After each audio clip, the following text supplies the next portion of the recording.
Today on Front End Fire, NPM implements staged publishing, Deno is patrolling your claws, and Vercel has a new agent-first language.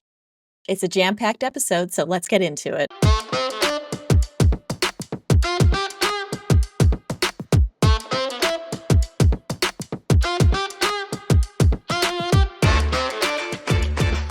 Hey everybody, welcome to another episode of Front End Fire, the weekly web development podcast helping you stay up to date on the latest and the greatest in the front end world. I'm your host today, Paige Niedringhaus, and I'm joined by my co-hosts Jack Harrington. Hello there. And TJ Van Tol. Hey everybody. We have some interesting news for you that's happening this week, so let's get right into it. Let's do it.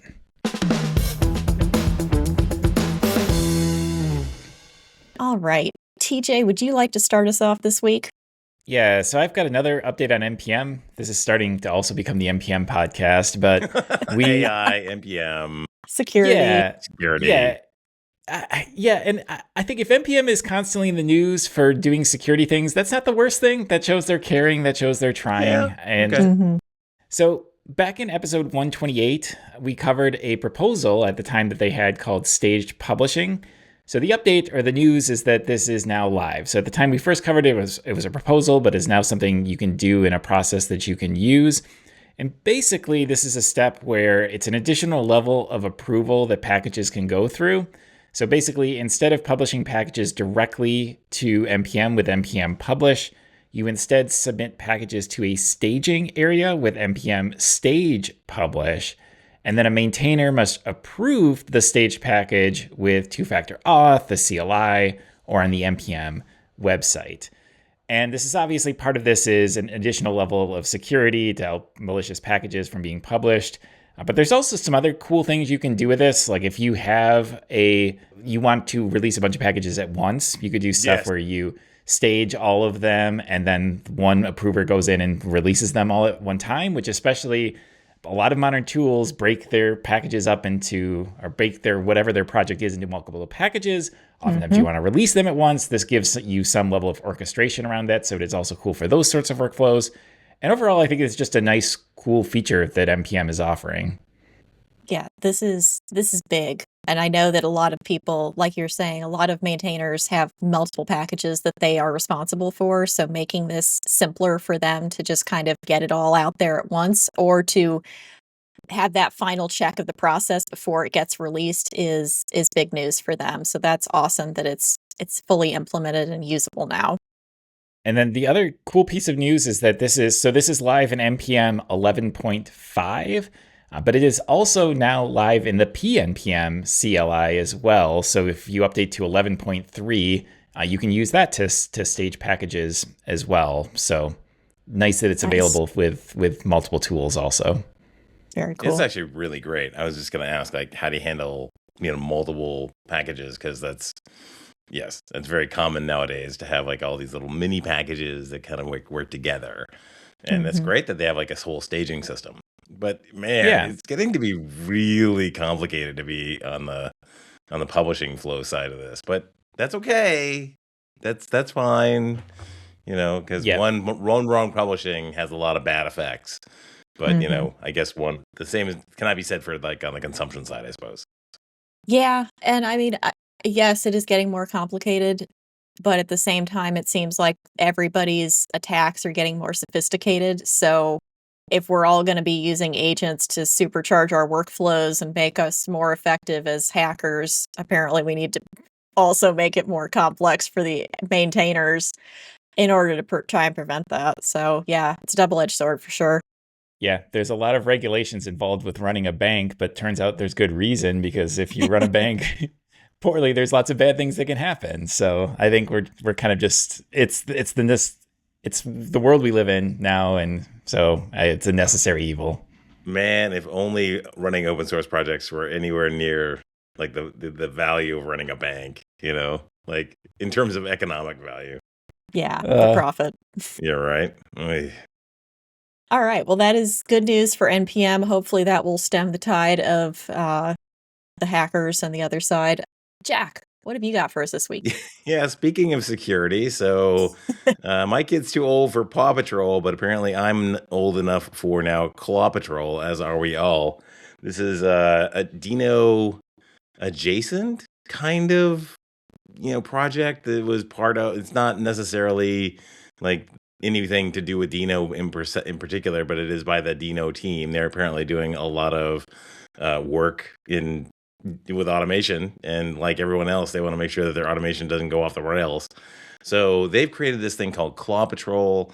The idea is it's putting a sandbox essentially around your agent. It's actually using like WireGuard and then plugging into WireGuard and then making sure that anything that's, well, not anything, like lots of common stuff that goes across the wire is getting sanitized. So it's got like plugins for the common things like that they are interested in terms of securing like SQL and Kubi control and things like that, where they're looking to make sure that nothing malicious goes across the wire, and when it is, it's stopped.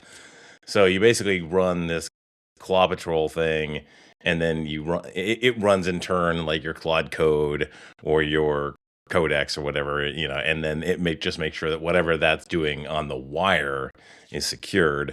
And then kind of as an extra layer, you're advised to go and use like Docker to containerize, the file system access and the job runs as well. And then that kind of gives you a nice security wall around your claws, as it were.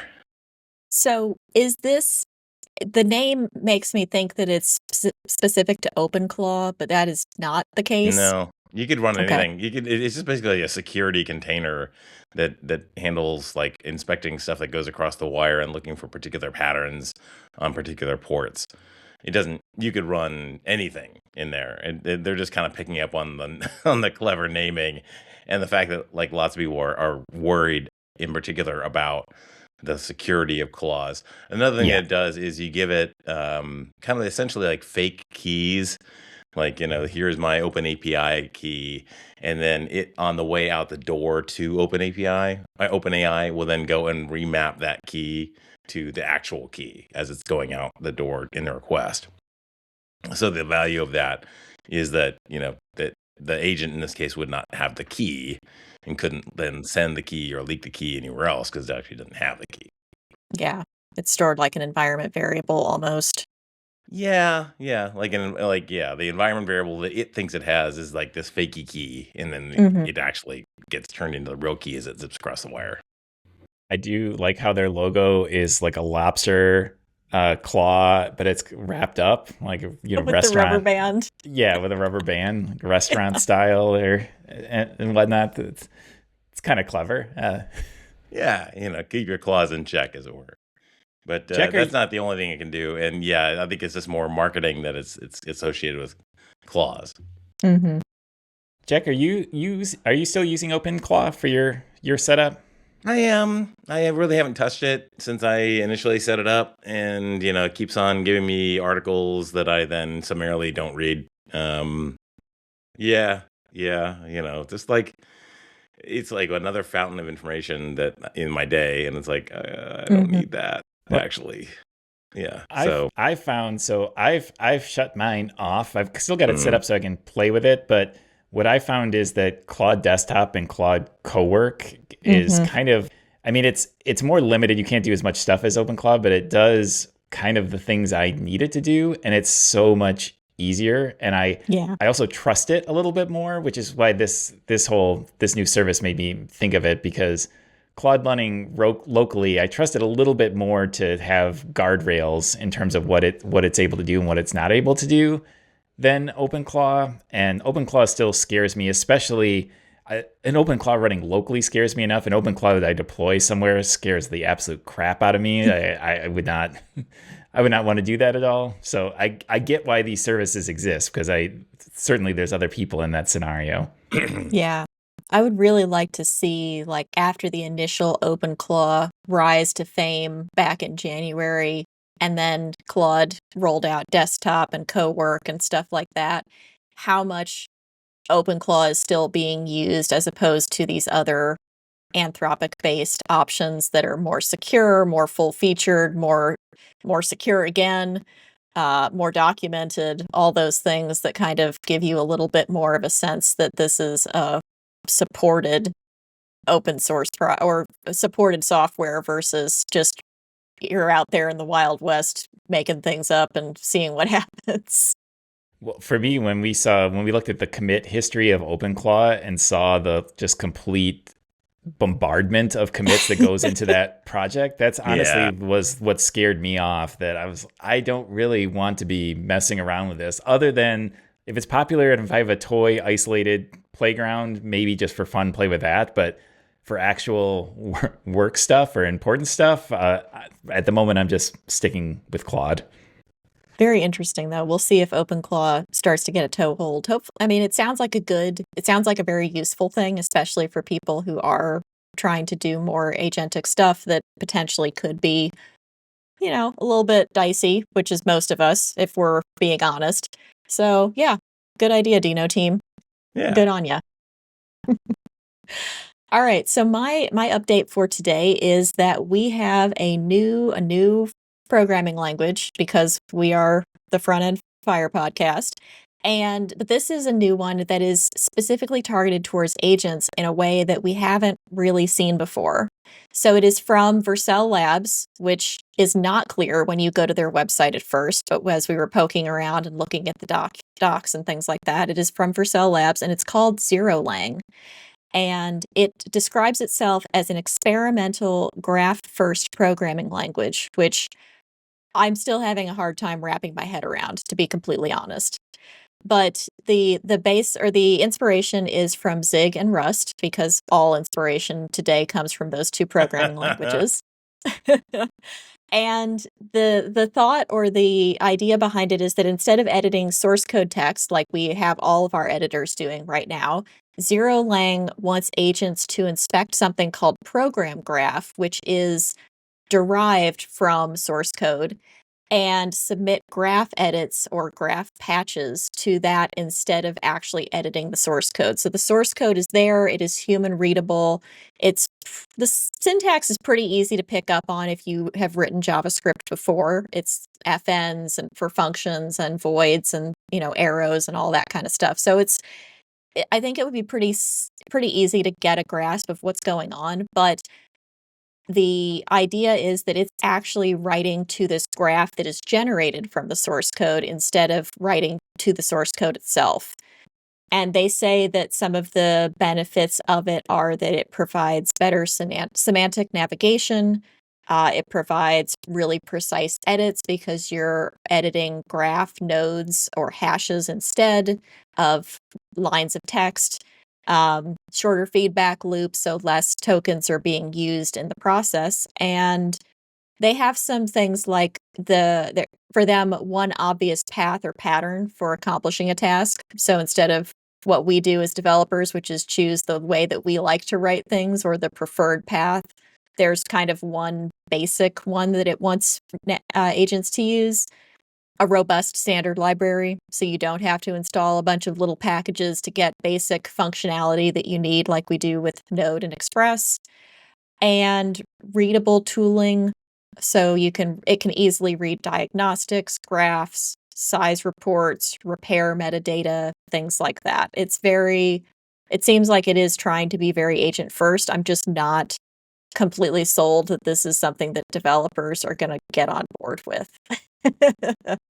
I'm going to be honest with you both. I have no idea what's going on here. And I don't I don't understand. I just don't get why behind any of this. I don't know if it's making more sense to either of you, but it just seems so weird to me. Like why do it feels like the move from CISC to RISC when it comes when it came to like processor design. So like when you had people working primarily in assembler and all that, you had like these complex instruction sets, CPUs, and then when everybody started moving to compilers, and it just made more sense that you could like streamline stuff and make it more reliable and more predictable by creating like a reduced instruction set that was better for the compilers and the compilers would make 100% use of it.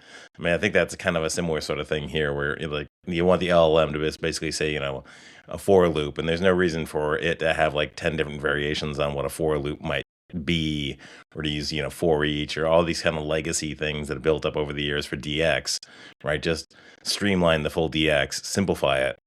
And then that makes it just a lot more easy and token efficient for an LLM to generate it. Does that, I don't know, it's going to take a lot of prompting. You're going to spend a lot of, system prompt credits teaching the thing in the first place, something that it was never trained on. Yep. So is that going to offset the cost of the reduced number of tokens coming out to actually write the stuff? Yeah, I don't know. Yeah. And is it way too early for this kind of thing where like maybe we still need to hand code a lot of stuff?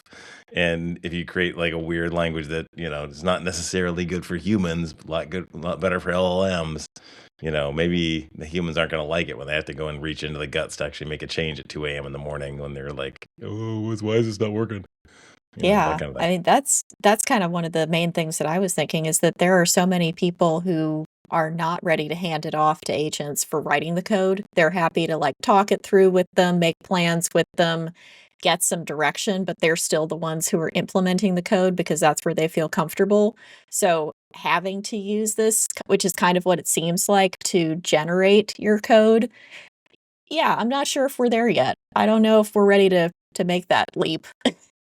Well, and is this really going to be faster than just C? Which, I mean, agents are going to know how C works in and out at this point because they've probably got more reference material on C than any other language in existence. And so I don't get why switching to something completely wholly new that may or may not even be better than that would be good. The sys versus risk thing makes more sense to me there because that's low level. Like if you told me that it was almost like we're going more low level with this stuff, that would make more sense to me than just a programming language. Like, sure, if agents are writing all of this, we talked about for loops. Why do we even need to even understand what the agent is doing? At that point, if we're completely turning over control to the agent, maybe the agent just writes it in assembly itself because it's going to know how to, in theory, it's going to know how to do it super efficiently at the lowest level possible.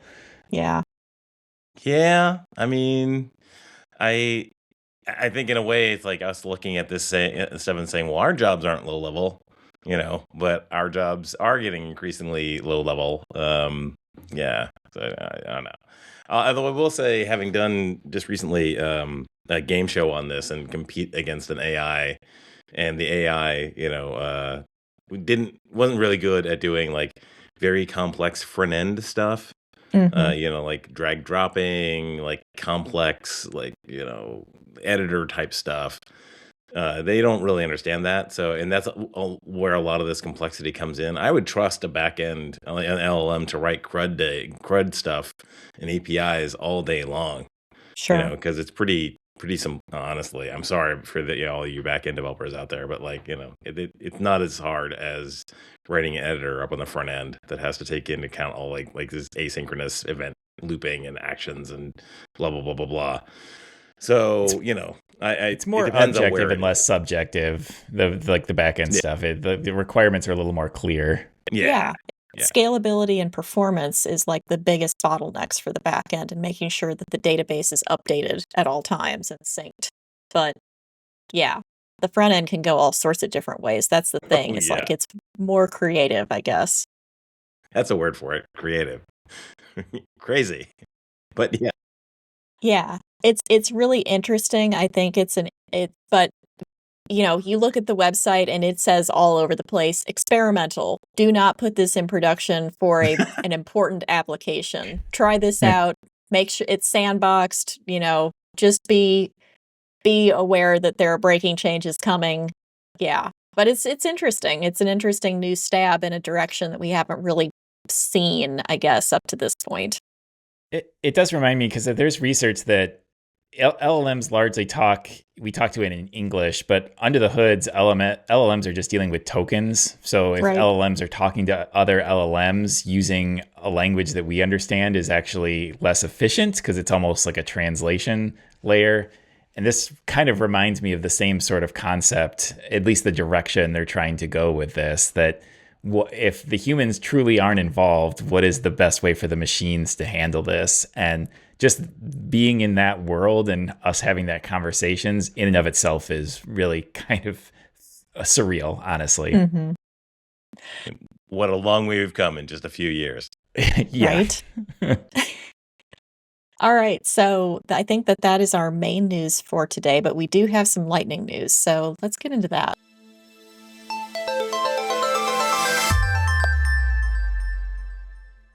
All right, I've got two kind of quick ones. The first one is I thought we'd check back in with the WordPress world a little bit because WordPress is, again, the most popular way of building websites still by a lot. And there's a new major version of WordPress, WordPress 7, that is out. And what do you know? The headlining feature is AI, as you totally expect. Surprise. No. There are, of course, other updates in terms of, like, they have a whole long blog post and all the things they updated. But of course, the top thing on the list is this new WordPress AI client. And I thought it was worth at least mentioning the approach they took because I found it kind of interesting. Basically, what they made is a way to register top level in a WordPress project, basically your API keys for AI clients. And that by doing that, you provide access to other plugins that want to use that. So a problem that the WordPress ecosystem was hitting is that there were plugins that wanted to do AI-y things on your WordPress site. But in order for them to do that, they had to make a way for registering your API key and handling all the security that comes around with that. So essentially, they say in here, before WordPress AI client, every plugin that wanted to use AI handled its own integration, authentication, request formatting, response parsing, all built from scratch again and again and again. And so now having this under this AI client offers plugins a way to just basically ask, does this site have AI clients available? And then to just use them. And it is still optional, so it's off by default, and site owners need to enable it to use it. But I thought it was kind of an interesting way of approaching this. I mean, I still work on WordPress sites. Probably most of the people listening to this work in WordPress from time to time. It's just kind of a necessary thing of most of web developer and front-end developers' jobs nowadays. Yeah, and the great thing is that if it's not a WordPress specific plugin, then they'll shut you off or something like that, out of spite, and give you like a cease and desist letter. Yeah, exactly. Automatically. That makes a lot of sense. That they would basically AI, integrations are becoming increasingly commonplace, and so having just basically the platform itself handle that integration makes a ton of sense. Well, I was just going to say WordPress has to have an AI story, just like every other programming language, exactly. framework, whatever. So they had to have something, and this seems like a solid solution for them. Yeah, and they're attacked for plugin security or lack thereof all the time. So I think I'd be hard pressed if like our marketing team came to me and said, we want to use this fancy new plugin we saw, and we just need a Claude API token. I would go, I don't know about that. Who made this plugin? Whereas if I'm just registering the token on WordPress itself and it gave me some tooling for making sure plugins didn't run wild with that thing, I would definitely trust it a lot more. Well, yeah, if it gave us like, some sort of audit log of, hey, here's the plugin that's making the AI request, here was the system prompt, blah, blah, blah, blah, blah, that would be awesome. Yeah. Yeah. My second piece of news is some not amazing news it's from Dr. Axel Rauschmeier, which he runs the blog Duality that you've probably seen at some point if you've done Google searches over the last 2 decades. He's wrote several best-selling JavaScript books, and he has a recent TypeScript book. And he recently pulled his blog and his books, which were free to read, completely off the internet. And he says in a quick blog post, the income from my book sales went from being enough for me to live off of in 2024 to 0 in 2026. The traffic to my blog and my books, which were free to read online, increased beyond what I can currently afford. So basically, not only is he making no revenue, but he's also having to pay higher fees because his material was excellent, and it was borderline reference material. So it was the absolute perfect thing for AI to crawl. And it's the sort of stuff that's also going to get destroyed because no one's Googling for that sort of information anymore. Either. And so he said, therefore, I'm taking my blog and my books offline so that I can decide what to do next. This may take a while because I don't have the energy to deal with this right now. So Yeah. it's sad, but also totally understandable And I love at the same time of it. Yeah. I just can't deal with this right now. Like, this is just craziness, and I'm so there. So Yeah. It's such a shame because if you've ever seen Dr. Axel's stuff, and like TJ said, he has been around writing about JavaScript and like the new proposals and the new features and just how to use it well for decades. It is such good stuff, and it is so disheartening that AI has not only just destroyed his web traffic and his livelihood, but that it's also, learned everything from it before that and made it obsolete and a non-viable option to keep going. That sucks. Yeah.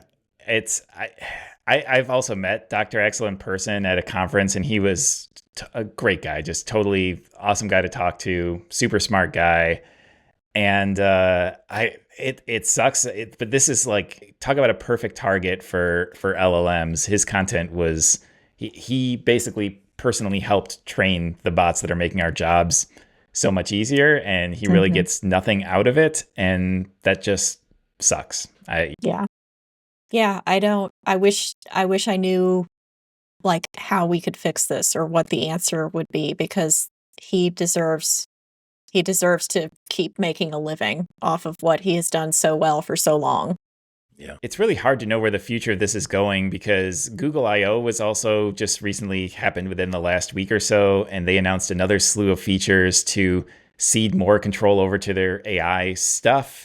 And that necessarily, just by consequence, means that less activity is going to just websites. And there's been another round of outrage over that. But at the same time, from Google's perspective, it makes total sense. Like that's what makes it so hard for me, because at the same time, while I feel for content creators, and all of us are content creators, so we feel the pain of this as well. I also get the motivation that the Googles of the world have, that the ChatGPTs and the Claudes have as well, because they are creating a better user experience by just slurping all of that up and offering it to people through their LLMs, which is what makes this situation just challenging. Yeah. Well, I've used the AI search stuff, and it's good. Unfortunately. I was just gonna say, instead of going to Google for many things, the first thing I do is open up ChatGPT or Claude and say, "Hey, I'm looking to buy some new socks. Give me some examples of good brands that have socks that are gonna last and that have good user reviews and are comfy or whatever." And then I go and look at the results and do my preliminary research. But I'm just not going to go to Google for that first and foremost any longer, because it's too much junk to get through. Well, and if you go to Google, you'll just get the AI overview at this point anyway. So Right. For the people that aren't going to Google regularly, they're very rarely interacting with the web for this sort of content, at least. Mm-hmm. I will say that there's a lashback coming here, and out in the non-tech world, the perception of AI is awful.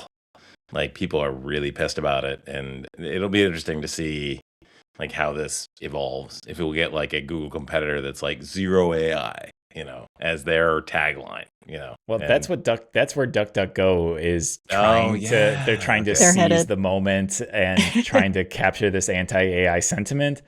And I mean, best of luck to them. But so far, I don't see any evidence that it's actually working. It's one of those things that people say they hate AI, but then they use the crap out of AI overviews all the time. So I don't know how much it's actually going to sway market share. But I gotta say, like, I see a lot of these AI videos on X, these little engagement bait things where it's like, ooh, I'm gonna take a movie and literally just like monotone paraphrase everything that's happening in the movie, and you're like, I guess that makes a lot of sense. But even for me, I the moment that I hear it, I'm like, nope, I get away. And And the zone is just getting flooded with this stuff. And the more that I hear people like, oh, AI video this, AI video that, I'm like, nope, I don't want any part of that. And so, I'm kind of getting there too with this stuff. And I'm starting to run into in the wild YouTube slop more because as soon as I start searching for things, if I stick to the happy path, people that I already know and videos I watch and use recommendations from that, I still enjoy YouTube very much. I'll see Jack's videos pop up. I'll see other people I know and I trust there. But as soon as I go searching, because we're doing some travel stuff and I do a search, and you just see this absolute mountain of AI crap, which clearly generated AI thumbnails, and then content where it's just some AI voice talking with this just B-roll playing, and it's just sticking to some generic script that's also AI written, and it's just it's the most views. That's the infuriating thing, is you click on it and it's got 1.2 million views and it's a terrible 15-minute AI overview of something, but it still has the most people watching it. It's because the AI is really good, because that video probably had the perfect title. There's a reason people found it. It has a compelling thumbnail. It looks like it's exactly what you want. And then they also got the engagement because I'm helping this. I clicked on it to watch it. So to YouTube, it's like the user did a search, they found what they wanted, they clicked on it. We're going to start showing it to more people. So it's a very vicious cycle. Yeah. No. But you're right. That seems like the thing now, if you're hip and with it and not in tech, is to not be online. Like, people are just trying so hard to get offline, to get off social media, like to get analog again in so many ways. Yeah, my kid is all about this now. And, they're usually at the cusp of the trend. And it's like, either restrict your amount of time online, time box it. Like, it's just, spend 30 minutes a day on X and that's it, kind of thing, or whatever. Which is probably good anyway. I mean, yeah. Yeah. But thank you very much for listening to this podcast, by the way. And we are all human. So, and we showed up for this and are making human content for you. So thank you for, listening to that, and tell all your friends that there remains human content out there in this podcast. So, and my videos and the articles we write that are written by humans. People. Yes. People. I love that we're giving this plug unironically. That's I mean, it is what it is. Like, I mean, we could do this. We could just like sit around and the three of us like generate a script and then have some bot read it. We could even use 11 Labs and have it sound like our voice, but we're not doing that. And, there are other content creators that are, Sure. Yeah. So, all that to say, Dr. Axel is trying to figure out how to deal with this brave new world of AI just decimating his workflow and his traffic. Yeah. And the burnout that inevitably comes from just kind of like that, seeing like, oh my God, like, yeah, the change. Well, let's go from lightning news, which is not making us super happy, to what is making us happy this week. How about that?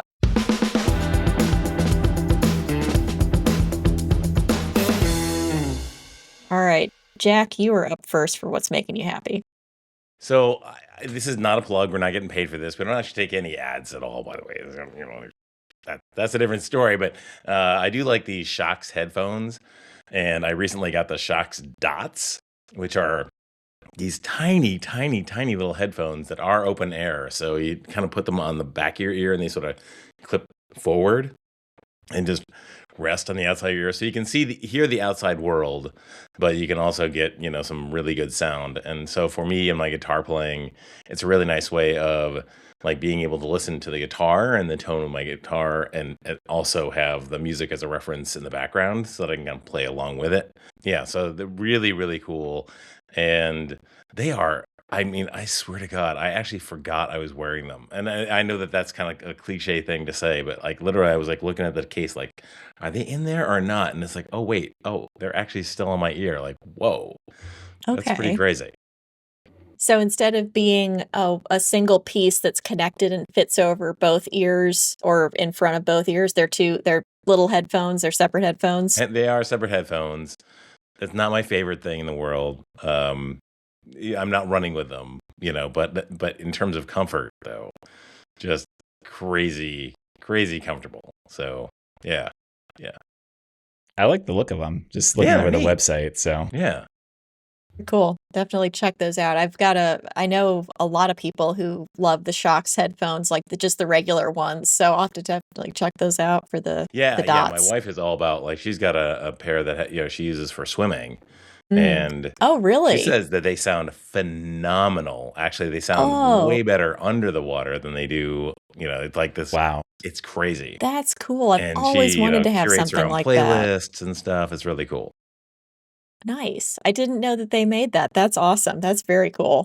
Yeah. And, big thumbs up from her. Like, I was kind of surprised she's not, one of those people who likes to have a lot of stuff, that she takes to the pool with her. But, like, so she started swimming. I got her the headphones. She didn't wear them for a little while. And then one day she's just like, okay, I feel comfortable enough with all my other gear. I'm going to try it. And then she's like, oh, yeah, this is the bomb. And like, it's become essential for her to have that. Yeah, I mean, swimming is like running. It's one of those great things that you can do and you just get into a rhythm. But if you can have music or something along with it, that really helps make the workout go faster. Oh, yeah. From a science perspective, I'm just still amazed that we live in an age where the tech for that is even possible, because that's another thing that would have sounded completely unbelievable to me 20 years ago. Right? As when I was running and I had these like giant things over my ears that I didn't want to run with because I wanted to be able to hear traffic, and it's amazing. Very cool. All right, TJ, what's making you happy this week? All right, I'll start with a question. Have either of you played NBA Jam, the old arcade basketball game? No. Can't say that I have. Not NBA Jam people? Okay, so NBA Jam, classic arcade game back in the 90s, 2-on-2. It was known for just having ridiculous dunk animations. Like, it was the first game that didn't take the sport super seriously. It just made it into, like, you could hit other people down. You could slam dunk from the 3-point line. It was just a fun arcade game back in the day. So what came out is this story. What's making me happy this week is a story I saw this week that I had no idea. But the main programmer behind the NBA Jam video game was a Detroit Pistons fan. So I'm from the Detroit area, so I'm also a Detroit Pistons fan. Nice. And he programmed into the game a very specific cheat, such that if you played the Detroit Pistons and you were playing against the Chicago Bulls, who were rivals around the time this game came out back in the Jordan and Bad Boy days, the Pistons were programmed to have an advantage in close games between the Pistons and the Bulls. So it's minor, but there's a high probability that I personally benefited from this, because I, of course, always play the Pistons when I play NBA Jams. And the Bulls were a common, if you're in the 90s, of course, a lot of people are going to pick the Bulls because that's Jordan's Bulls. They won 6 championships and whatnot. I just thought it was hilarious that somebody put in this very subtle hack. This is like a software developer's dream, right? You just get some minor little hack into a widely distributed game, and I don't know, that just seeing that story made my day. A game I've played for years had a hack that was benefiting me, which I thought was just great. Excellent. Back through the 90s Pistons, and it's like, oh yeah, okay. Isaiah Thomas, Dennis Rodman. Yeah, okay. Yeah. Isaiah Thomas and Bill Laimbeer were the common pair you'd play in NBA Jam. And then they had a couple other guys too, but that was the main duo you'd go with. Yeah, the Utah Jazz were also big around that time against the Bulls. Yeah, you could play Stockton and Malone. It's funny because the Bulls, you couldn't play as Jordan because of licensing reasons. I can't remember the exact legal reasons, but he wasn't included in the game, and which kind of sucked. But you could play Pippen, you could play most of the other classic Bulls. So nice, yeah. I remember actually, I rarely ever watch basketball, but I did catch that one game where Jordan had a fever, and it was in the playoff series against the Utah Jazz. And it was amazing that he just like showed up, just destroyed single-handedly the Jazz, and just kind of walked off like, I'm not feeling good. I just want to be out of here. I'm done. Thanks. There's a whole conspiracy theory around that too, because there's those games were in Utah, and there's a conspiracy theory that he was made sick by food that he ordered in. And Aw. if you haven't before, so The Last Dance, which is a documentary series that ESPN put together about the Jordan and the Bulls, is fantastic. Even if you're not a basketball fan, it's a great bit of nostalgia because it just walks you through. It's basically just a documentary of the 90s, more or less. You just get to relive the entire decade, which in my book is not the worst thing to relive. So so it's a fun documentary series, and they get into that game and some of the conspiracy theories behind it. Nice. All right. That's a good one. So I've got two things for what's making me happy this week. It's been a busy week of travel for me. So last weekend, actually, I was helping my in-laws move from Georgia to Florida. They've retired. They've bought a house near St. Augustine. So they're packing up the house, moving down. And so my husband and I helped drive down some of their cars and some trailers full of stuff. And while we were there, we went to St. Augustine because we had a day to just kind of kick around while they were driving down to meet us. And we did the Old Town Trolley Tour in St. Augustine. And St. Augustine is the oldest city in the United States, if you were not familiar with it. It was first settled in like 1565, I think, by the Spanish. Wow. Yeah, I did not know that. It is super, super old. So way before the United States was the United States, but there's a lot of history still there. There are forts. There are these super old buildings. The oldest house in the country is down there. They've got a fort, a Spanish fort. They've got just all these old buildings that have been built up over the last few hundred years, and they're still standing, which is amazing. Some of them are, anyway.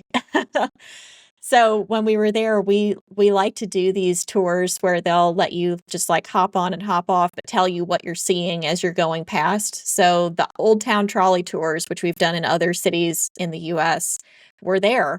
And we just took a couple hours, rode around in an open air trolley and were told about all this history. So it was very cool. I would highly recommend it if you like learning about the history of these places, and if you like to just like be able to stop, get off, go see some stuff, because there were lots of museums, there were forts, there were just like little districts where you could get off and get a bite to eat if you wanted to go do a little shopping or whatever. But it's a great way to see a lot more of the area than you would if you were just on foot or if you were driving there yourself. So big ups for that. Yeah, And very then cool. Augustine was where my wife and I spent our honeymoon after we got Nice. married in Miami. We went to St. Augustine and hung out and saw the fort and got the whole lecture about coquina, which is what they made the fort out of. Mhm. And apparently when the attackers would shoot cannonballs at the fort, they would get lodged in the coquina, and then the people would like take pry bars out at night and pop the cannonballs out and then shoot them back the next morning. So like hilarious history and a great town. And I remember at the time Yeah. that there was a movie theater / pub. It was kind of new and novel at the time or two. So it was just and it's an unusually cool town kind of in Florida. It's got a Key West feel, even though it's kind of mid, like kind of up the panhandle a bit. Well, Or, there's no, a reason. up the coast a little bit. There's a reason for that. So there's a guy named something Flagler, and I don't remember what his first name was. It might have been William Flagler, but he basically built the town because he was the third richest man in the United States at the time, and then built the railroad that went down to Key West originally. So there is absolutely a through line of the architecture, the look and feel, the timing between the two of them. But historic St. Augustine is very cool. It's definitely worth a visit if you're in the kind of northeastern part of Florida. And there are so many Flagler streets in Florida. Like every other Yes. street is like Flagler. And you're like, oh, Yeah. okay, that guy. You got around. My in-laws are like 15 minutes from Flagler Beach now. There you go. which is just south of St. What Augustine. what you get when you get to be like super rich and then you reinvest in society, you know? yeah. Yeah, it's very cool. It's a very, very picturesque little part of Florida that It's really it's a fun little town. There's also like other things. I think the first cement building in America was there too. Looks like crap, by the way. You know, like just little bits like that. It's just a fun little town. so that's highlight number 1. And then highlight number 2, which I talked about on the podcast a couple weeks ago, is the Porsche Performance Track Experience, which my husband and I Yes. did this past week. And it was 2 days of driving Porsche Boxsters, Porsche Caymans, Porsche GTSs, so just the 911 Carreras, Porsche Turbo S's, a couple of Panameras, and it was super fun. I have driven those cars can drive a lot harder than I think we ever give them credit for if you have not done something like this. And it was really great. Wow. So what like top speeds are you hitting in these things on the track? So yeah, so part of it was track, and then the other part was like they had 3 different areas where they would have us go work on specific things like braking and acceleration. They had a skid pad, so we were driving Porsches in water and learning how to understeer and oversteer and correct from that. And then they had these little cones set up in a figure 8, so we were doing autocross and just like how fast could you zigzag around the cones and through and back again. But on the track, which was the Barber Motorsports track in Leeds, Alabama, just outside of Birmingham, I would say that in the fastest straight, I was probably going somewhere between 120 and 125 miles an hour. I mean, they were telling us, so we were doing lead follow the whole time. So there was one instructor and then 3 to 4 cars following them. And on the straights, they were telling us to just pin it, put it to the floor, the whole, down the straights. So Nice. Fun.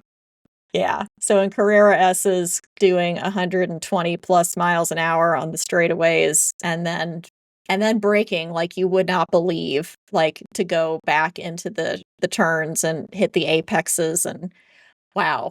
It was really tiring, but it was really, really cool at the same time. Yeah, that sounds really fun. It's so you said they have like 3 or 4 people just following each other. Yes. Interesting. Like what sort of gap are we talking about? A car length or 2 or?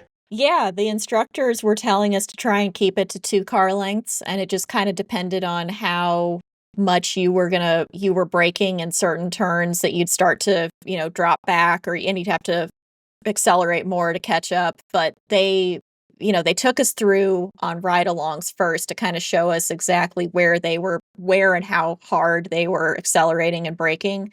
And then the whole time we were on radio comms, so they were giving us pointers and watching us in their rear views as they were driving, and we were just trying to keep the line and keep behind them and hit the same marks that they were hitting with cones, like kind of marking apexes and braking signs to like know when to start hitting the brakes and things like that. So it was really a lot of fun. And I would highly recommend, if you're going to do something like this, do the 2-day course, because day 1, it's just so much information that gets pushed at you.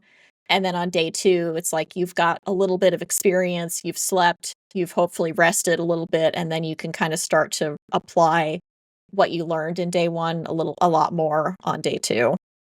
So how does it integrate with the Porsche buying decision? Oh, I mean, I feel we were going to get a Porsche before. This was just one of the things that I wanted to do for my own sake of knowing how to drive a car that was this powerful. And I feel a lot better about it. I feel like I could get into anything at this point that is not manual, because I'm not a good stick shift driver. But anything that is, wow. Okay, you're yeah, driving but anything that's automatic at, like, automatic, which is the 125. majority of what they're making today, because it's just so much faster for shifting than you could be with a manual car. Yeah, I could drive Yeah, it, that's true. and I feel a lot better about how capable those cars are. The grip, the non-slip differential, just how fast they can accelerate and stop is just amazing. Impressive. Yeah. And I also definitely know that I'm not a race car material person. Like, it is really, really hard to continue to go around that track multiple times and keep hitting the same line every time. Like, to hit every single apex correctly, to brake at exactly the right time. That is a lot of mental toughness and physical toughness that I don't think race car drivers necessarily get credit for if you've not tried to do it yourself. Yeah, it's kind Yeah, of a not weird thing in our distracted world. Like we're Yeah. so used to just everything being multitasking, distraction all the time, Mhm. all of that. Whereas these kind of skills take 100% of your CPU. Like, and if you don't give it, like you're putting yourself in serious harm, potential harm. and they're often having to do this in the heat and in full fire suits, and Yes. it's quite the physical toll. Yeah. Yeah. What they talked about, like when an F1 race, they lose like a kilogram, like of weight every time that Mhm. they go through like a Yeah, full. it's a It's ton of crazy. water weight. I know that. Yeah. Even so, I mean, man, that is like, yeah, that is. Yeah. These are not big people, and this is No. tough on the body. No, and we were driving air-conditioned cars with seat coolers and, new tires and all the right things, and with instructors who had been doing this for 10, 20, 30 years plus, and many of them are former racers, if not professional, then semi-pro. So, yeah, I mean, it could not have felt, like, more confident and safer that we were in good hands. But it was still super tiring, like, your arms and your back and your neck when you get out, and my left leg in particular, because I was using that to brace in the car. Wow. Yeah, but very fun, very cool experience. I would do it again, for sure.